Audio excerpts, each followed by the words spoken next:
ঘূর্ণিঝড় রিমালের আঘাতের সপ্তাহ পার হলেও এখনও বিধ্বস্ত পটুয়াখালী জেলার কলাপাড়ার জেলেপল্লী। মেরামত করতে না পারায় এখনও ঘরে ফেরা হয়নি জেলেদের। সরকারি সহায়তা ছাড়া দরিদ্র পরিবারগুলোর ঘর মেরামত সম্ভব নয়, তাই সরকারি সহায়তার অপেক্ষায় জেলে পরিবারগুলো।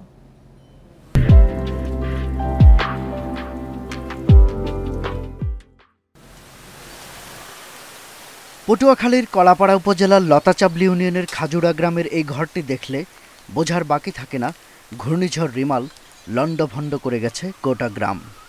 ঘরটি 4 সন্তানের জননী বিধবা রহিমা খাতুনের। ঝড়ের 6 দিন পর চেষ্টা করছেন নিজের ঘরকে কিছুটা বাসযোগ্য করার। দাবার যে যখন দেখছি বেশি তখন যাই এই বরফ মিলুরছি আর ঘরের দিকেই করি, তার যেই জন্য টিন টুন ছুটতে যায়, তারপর দৌড়ই আইছি। আর পর একটা দৌড়ি আর একটা সোডে, আর একটা দৌড়ি আর একটা সোডে রাখতে পারিনি। ঘরের মধ্যে দৌড়ে উঠছে, এর মধ্যে হুনি জুব জুব এই ঘর পরে মেয়ের শিক করে লইছে, মা ঘর দিয়ে বাইরেও ঘর কিন্তু পড়তেস, এই দৌড়েই ঘর দিয়ে নামে গেছে। ঘর ধসে পড়ার পাশাপাশি আরও বিভিন্ন রকম ক্ষতি হয়েছে জেলেপল্লীর অন্যদের ঘরেরও। গাছ পড়ে আছে অনেকের ঘরের উপর, কারো বা উড়ে গেছে ঘরের চাল। সাগরের সঙ্গে যুদ্ধ করে বেঁচে থাকা রহিমার মতো অন্য পরিবারগুলোর অভিজ্ঞতাও প্রায় একই রকম। 65 দিন অবরোধ, এই কারণে কোনো কামাই বাণিজ্য নাই। এবার বন্যে গেল, এই এখন আল্লাহ যেরমের চালাই এরমের চলি। তো সারতে পারিনি, এখন তোমার সারার কোনো কায়দা নাই।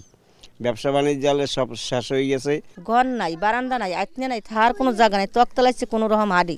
এই জন্য কি চেহার মামার শহীদের আমাকে গ্রামকে আইতে পারে না, দেখতে পারে না। মাছ ধরায় নিষেধাজ্ঞা থাকায় ট্রলারগুলোও পড়ে আছে নোঙর করে। নিস্তরঙ্গ এ পরিস্থিতিতে জেলেদের আয় রোজগারও বন্ধ।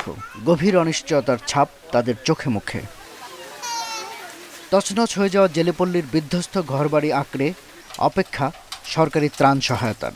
আশা ঘরগুলো মেরামত করে আবার মিলবে মাথা গোঁজার ঠাঁই। তা না হলে সামনের বর্ষায় দুর্দশা হবে বর্ণনাতীত। একদিকে মে মাসের 20 তারিখ থেকে শুরু হয়েছে সাগরে মাছ ধরার উপর 65 দিনের অবরোধ। এর সঙ্গে যোগ হয়েছে ঘূর্ণিঝড় রিমালের ভয়াবহ আঘাত। সব মিলে দুর্বিষহ পরিস্থিতি বিরাজ করছে এই জেলেপল্লীতে। এখানকার মানুষের প্রত্যাশা, প্রধানমন্ত্রীর প্রতিশ্রুত সাহায্য যেন দ্রুততম সময়ে পৌঁছে দেওয়া হয় এখানকার মানুষের দ্রুততম পুনর্বাসনের জন্য।